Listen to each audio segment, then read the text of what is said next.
わーさんの教育ラジオ、いつもご視聴ありがとうございます。今回のテーマは未来の教室学習指導要領本音トーク。ここは居酒屋学び屋、金曜日の夜、ジョッキを片手に先生たちの本音が湯気のように立ち上ります。今回の登場人物です。きっちり先生、ベテランの授業設計の職人です。ひらめき先生、中堅で探究的な授業の推進者です。未来先生、 ICT や AI に強いデジタル派です。管理先生、管理職、制度や働き方改革に詳しいです。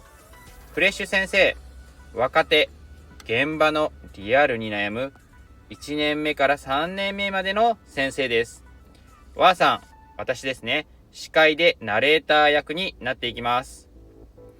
金曜日の夜、授業が終わって集まったのは教育に情熱を燃やす5人の先生たち。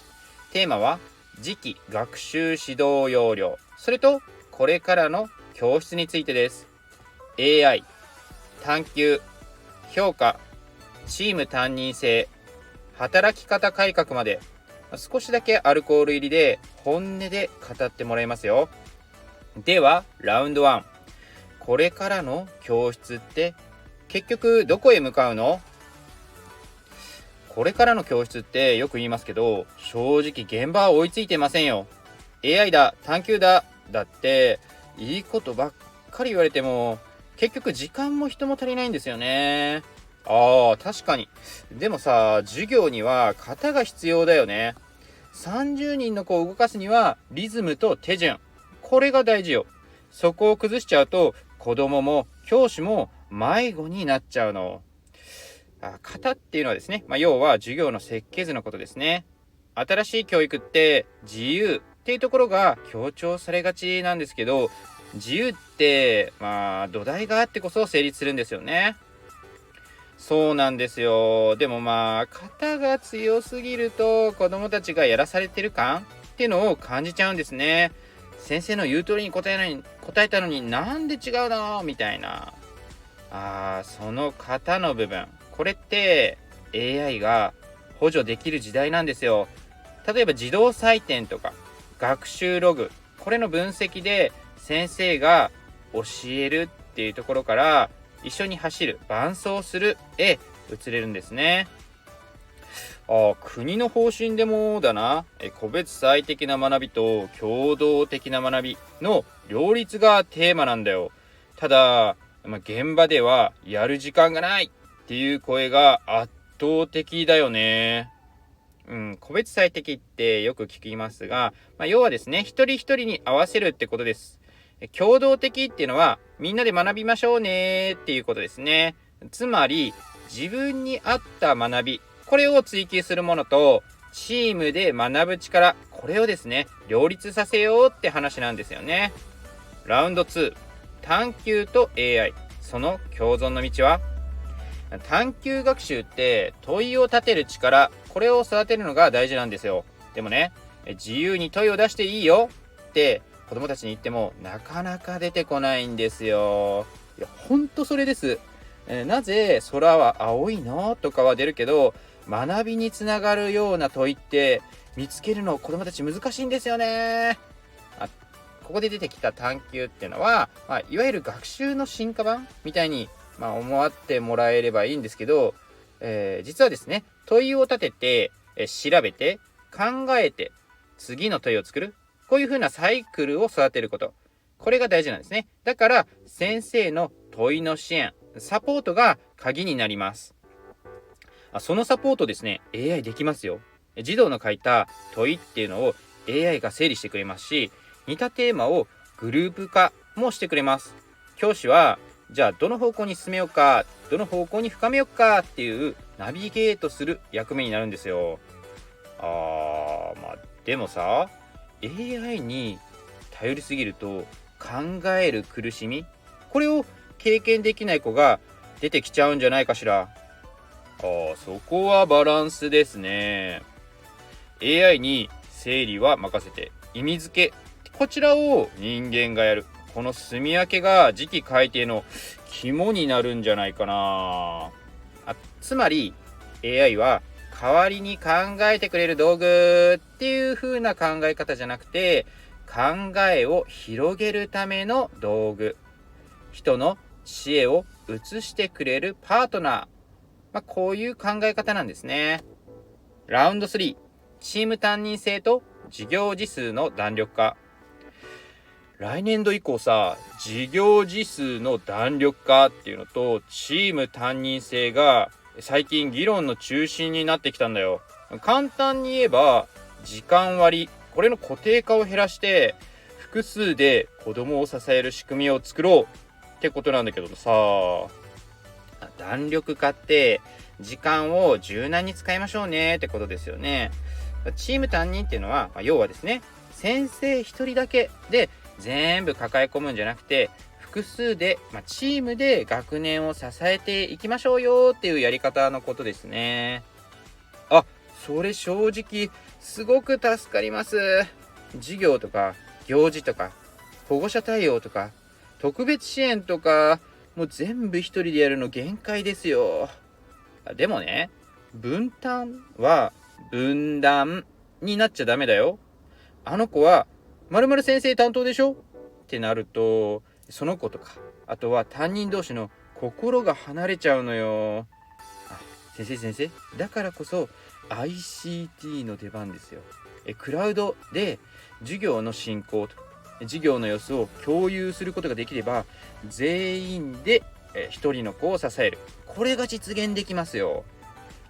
それですよ。教師のメンタルにも効きますよね。孤独じゃないってすごく大事じゃないですか。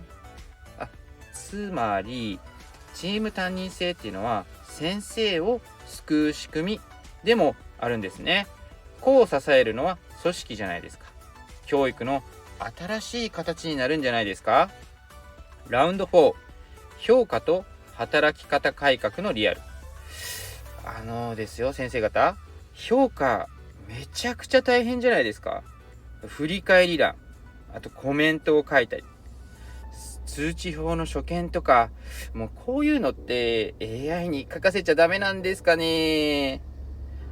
実際な、AI を下書き支援として使う実証実験、これが始まってんだよ。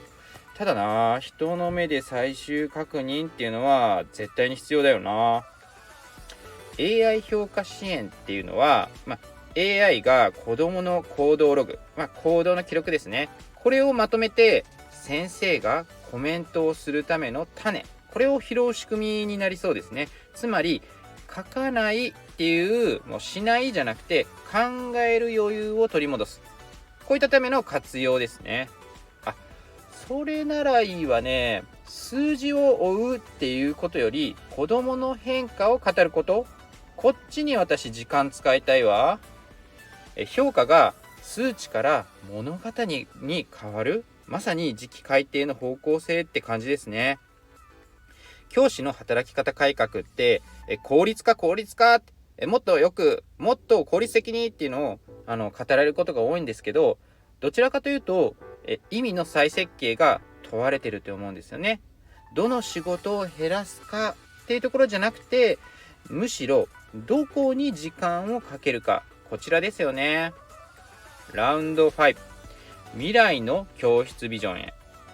ところで先生方、未来の教室ビジョンって言葉ご存知ですか？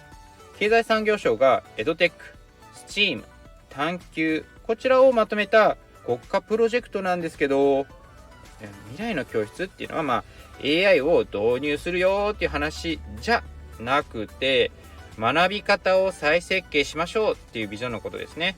要は社会とつながる教室、これをどう作るのかっていう取り組みなんですね。つまり未来の教室って機械のことじゃなくて考え方のことですよね。私はずっと型で教えてきたけど、ひょっとするとこれからは型を自分で作れる子、これを育てる時代なのかもしれないわね。僕たち若手にとっては希望ですね、それ。